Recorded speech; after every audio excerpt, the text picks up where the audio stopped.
Yeah, Jonathan, I think those will be compelling arguments. Again, the problem is we just don't think you should be reopening up the plan. So we don't think we have to prove again after years of work. I mean, this plan wasn't just done overnight or a last minute decision by the Obama administration.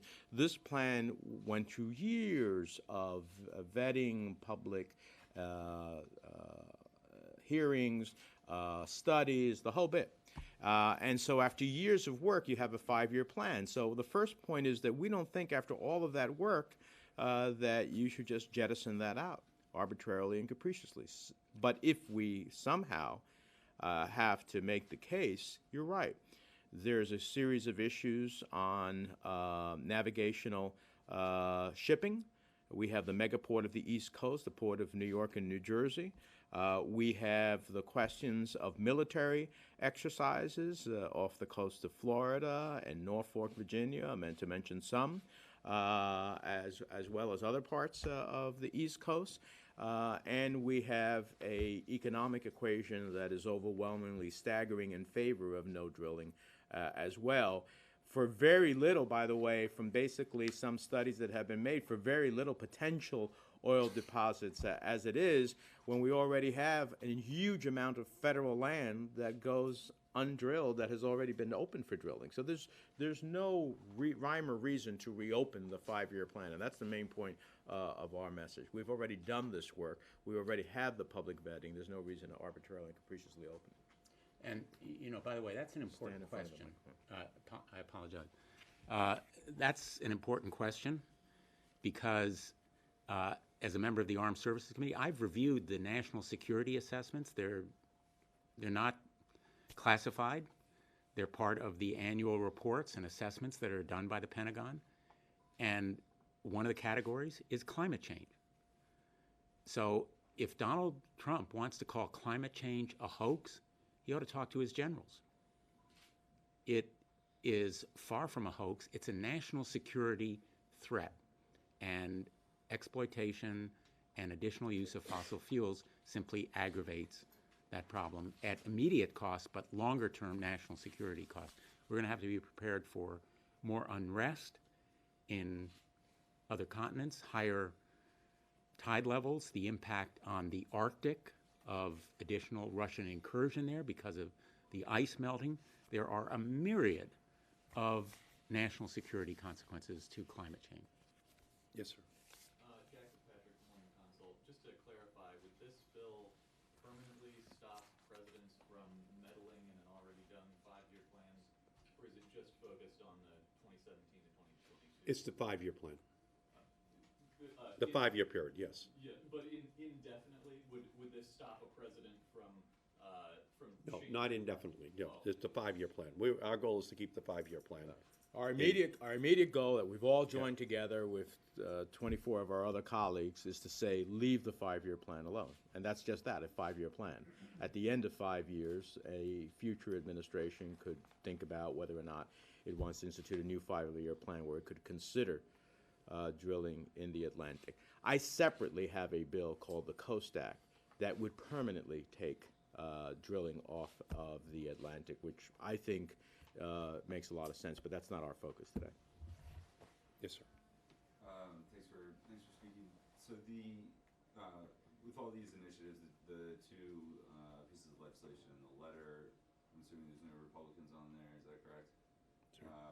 And then separately, there's expectation that the Trump executive order tomorrow would reverse the Obama moratorium on mid to North Atlantic drilling and waters off the coast of Alaska.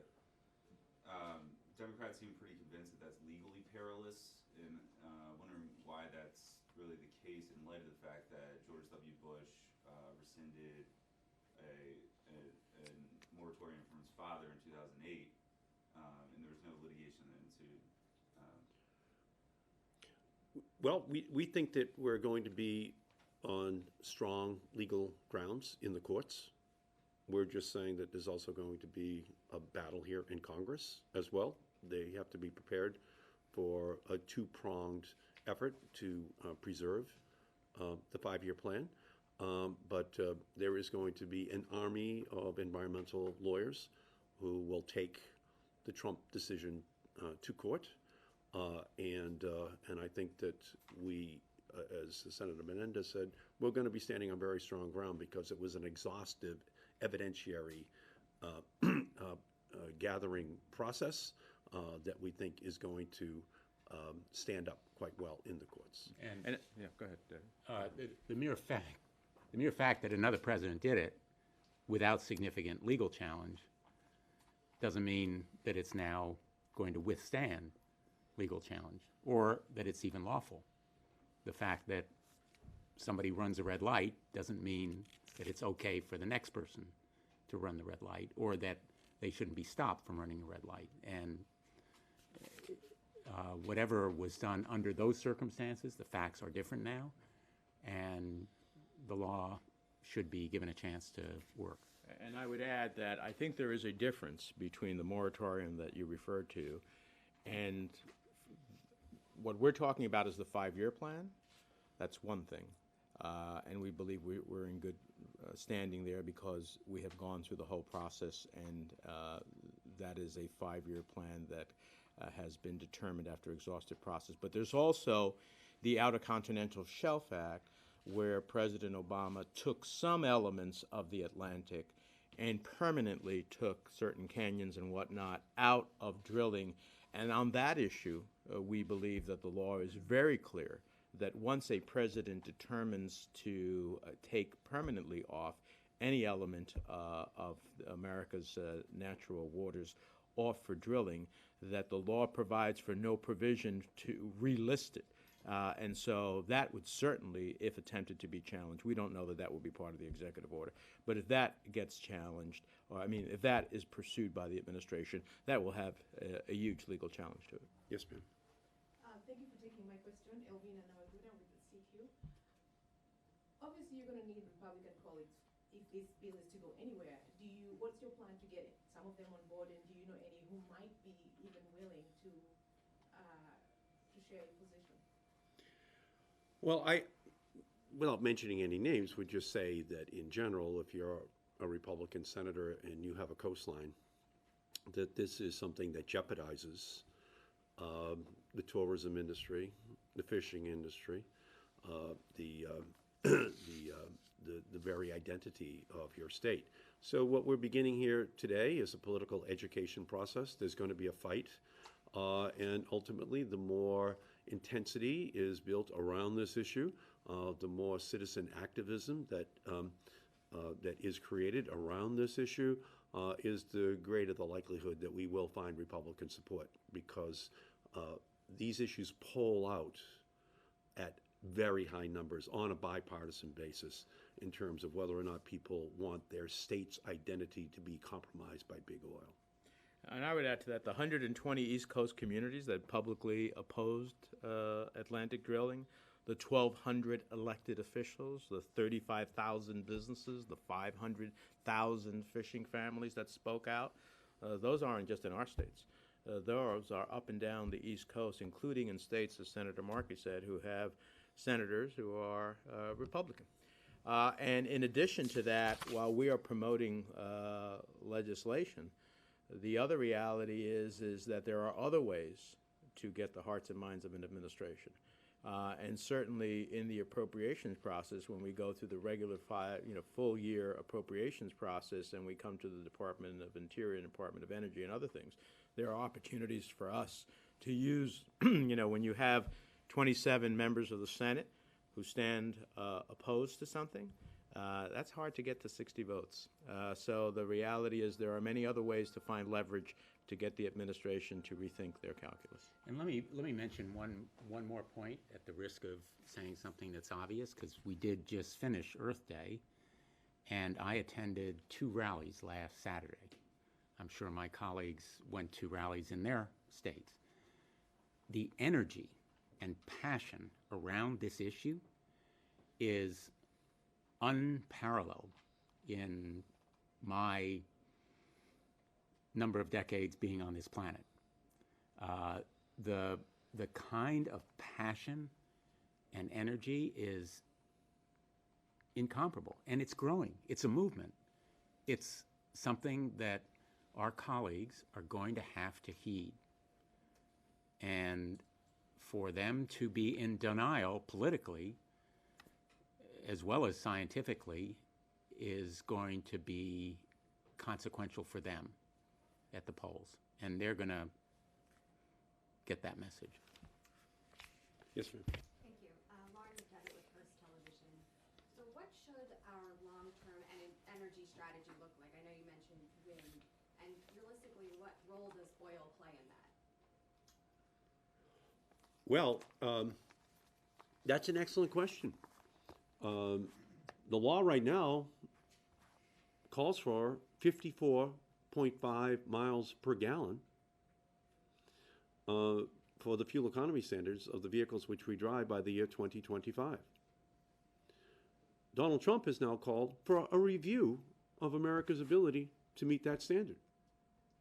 Well, if you couple the two, that takes care of the auto industry that doesn't want to meet that standard, and it takes care of the oil industry that wants to produce more oil in order to deal with an auto industry that will not be as efficient as the existing law then requires them to meet. But simultaneously,